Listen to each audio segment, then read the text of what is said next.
BBC Radio Oxford. It is Thursday, it's movie night, which means one thing. It is time now to catch up with Van Connor.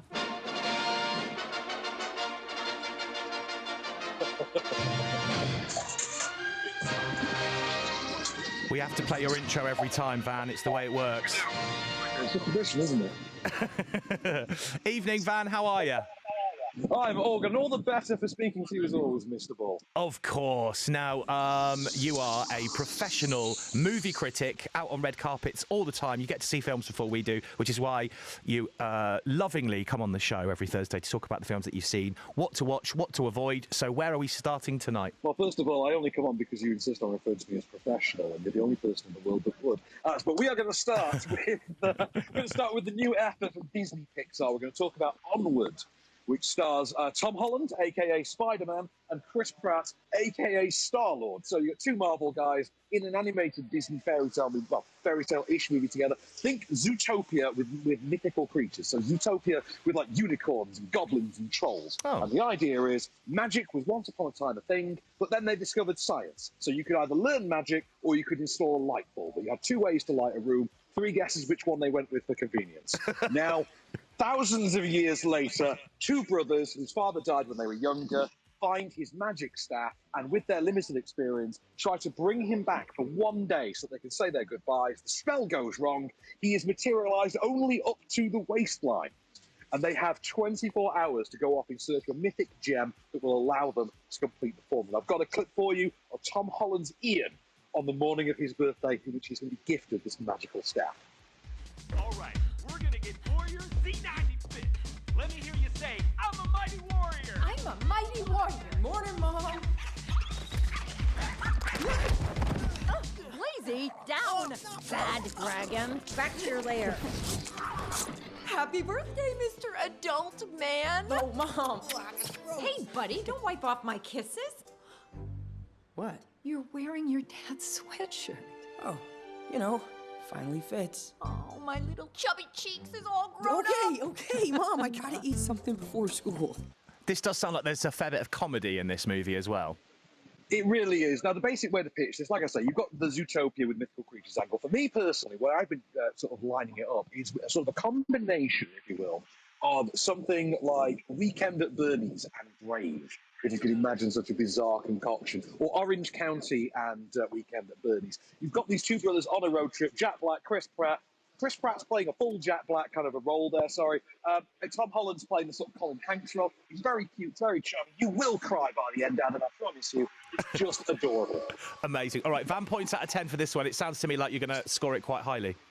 I'm going to score us a solid 9. I had a blast with it. Whoa, okay, lovely. Nice to get a 9 out of you once in a while. So, what's next that's out this week? So let's talk about Military Wives, new movie from the director of The Full Monty, Peter Cattaneo. This is based on the true story. It's a fictionalized retelling of the women's choir that emerged of literally the military wives, the women left behind on the base as their husbands were sent out to Afghanistan. You might remember this in the BBC series The Choir. It's based on their story. They are here represented by Kristen Scott Thomas as sort of the snuffy one, and Sharon Horgan from Catastrophe as, you know, the cool casual one. I've got a clip for you of them butting heads over this choir. They need something to focus on. I think Afghan is enough. No, besides that, they need something to work on collectively, a project, something that brings them together. Look, if you think singing Onward Christian Soldiers is what the women need, then you're more out of touch than I thought. I am simply trying to do my duty as Colonel's wife to the best of my ability. Do it. Just go ahead. You don't need my permission. We both know the women won't join if you don't. I'm quite aware of how they feel about me.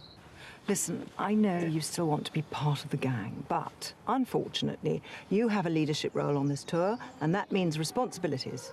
You may not need the choir, Lisa, but those women do. This has got a fantastic Oxfordshire connection as well, Van, because there is a real military wife from Oxfordshire who is also in the movie. I can imagine that the movie's very upfront about its real-life, true-story credentials. It even ends with a very touching tribute to those women. It's a very charming, very sort of just a lovely feel-good film. Great chemistry between Sharon Horgan and Kristen Scott Thomas. It's one of those films. It's the perfect Sunday afternoon tonic. It's just a lovely, sweet, cute little film. Very feel-good. I had a blast with it as well. I'll be honest with you, it is quite a good week for movies this week. Excellent. All right, lovely. Out of 10 for that one then, Van. I'm going to give that an 8. It's not going to reinvent the wheel, but you are going to just feel really charmed by it. Warm on the inside. All right, we've got about 60 seconds for our last one. The Photograph, new film from Stella Megan.